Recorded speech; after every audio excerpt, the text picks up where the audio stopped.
মহাশিবরাত্রি পালন কেন গুরুত্বপূর্ণ? ফাল্গুন মাসের কৃষ্ণপক্ষের চতুর্দশীতে পালন হয় মহাশিবরাত্রি ব্রত। কিন্তু কেন এই তিথিতেই পালন করা হয় এই ব্রত? প্রাচীন কিংবদন্তি ও হিন্দু মহাকাব্য অনুযায়ী তিনটি মত প্রচলিত আছে। প্রথম মত অনুযায়ী পবিত্র মিলন। মাতা পার্বতীর সাথে মহাদেবের বিবাহ সম্পন্ন হয়েছিল এই তিথিতে। এই পবিত্র মিলন চেতনা ও শক্তির একীকরণের প্রতীক।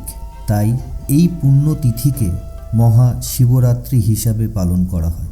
দ্বিতীয় মতবাদ অনুযায়ী মহাতাণ্ডব নৃত্য।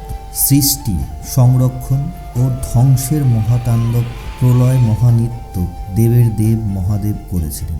আর এই নৃত্য আমাদের জীবনের অনিত্যতা, ইমপারফরমেন্স, পরিবর্তনশীলতা, চেঞ্জেবিলিটি, রিবার, পুনর্জন্মের প্রতীক হিসাবে মানা হয়।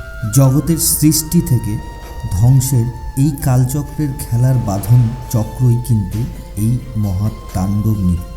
তৃতীয় মত অনুযায়ী দেবতা ও অসুরের সমুদ্র মন্থনের সময় বের হওয়া যে ভয়াবহ বিষ পুরো সৃষ্টিকে ধ্বংসের মুখে নিয়ে যেতে বসেছিল, কালের কাল মহাকাল নিজের কণ্ঠে সে বিষ ধারণ করে নীলকণ্ঠী হয়েছিলেন।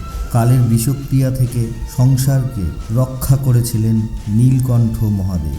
এর মধ্যে আপনার কি মতামত কমেন্টে অবশ্যই জানাবেন। মহাশিবরাত্রি পালন কেন গুরুত্বপূর্ণ?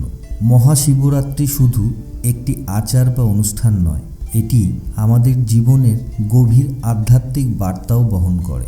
যেমন আধ্যাত্মিক জাগরণ তো ঘটেই, এই রাত্রির শক্তি ধ্যান ও অন্তর্দর্শনের জন্য উপযোগী। শিবরাত্রির রাতে জেগে থাকা আমাদের মনে করায় যে অন্ধকারের অজ্ঞানতা থেকে মুক্তি পাওয়ার জন্য সচেতন থাকাটা কতটা জরুরি।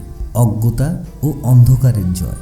রাত্রি জাগরণ আমাদের অজ্ঞানতা, মানে যে বিষয়ে আমাদের জ্ঞান নেই, বিভ্রান্তি, মিসআন্ডারস্ট্যান্ডিং, নেতিবাচকের বিরুদ্ধে সংগ্রামের প্রতীক। এটি আমাদের শেখায় যে জীবনের অন্ধকার কাটিয়ে উঠতে হলে সতর্কতা ও সচেতনতা অবশ্যই অপরিহার্য, মানে প্রয়োজনীয়। আশীর্বাদ ও আত্মশুদ্ধি। সত্যনিষ্ঠা ও ভক্তি দিয়ে শিবরাত্রি পালন করলে কথিত আছে নাকি অতীতের পাপ মুছে যায়, জীবন নতুন করে সতেজ হয়, শুদ্ধ হয়। আপনাদের প্রতি আমার আন্তরিক শুভকামনা অবশ্যই রইল।